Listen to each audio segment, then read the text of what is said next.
Ka san dai ina saka. Saboda san da nake maka ne yasa na kashe aure na rabu da mijina domin na zo mai aure. Kin min halacci na kuma gode.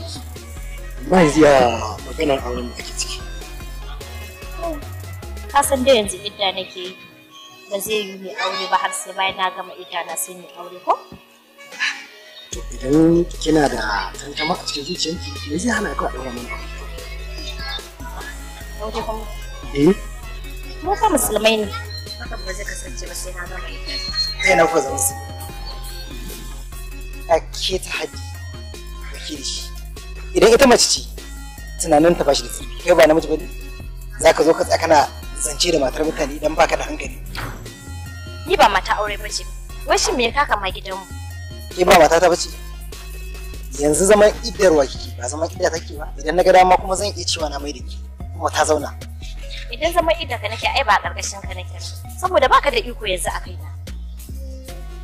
Kai saurara da Allah. Idan ni da ita ba mu da hankali ai babu yadda za a yi mai hankali ya zo magana da mu. Idan kuma da kana da hankali ya kamata ka gane cewa wannan matar ba ta son ka. Kai da gafara can. La'anannan Allah mai magana da matar mutane. Hanyar da ka zaɓa kanka kenan? Hanyar da ka zaɓa kanka kenan? Banza wanda ba gudun ya fada wuta.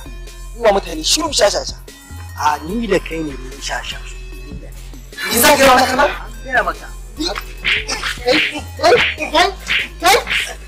Kai.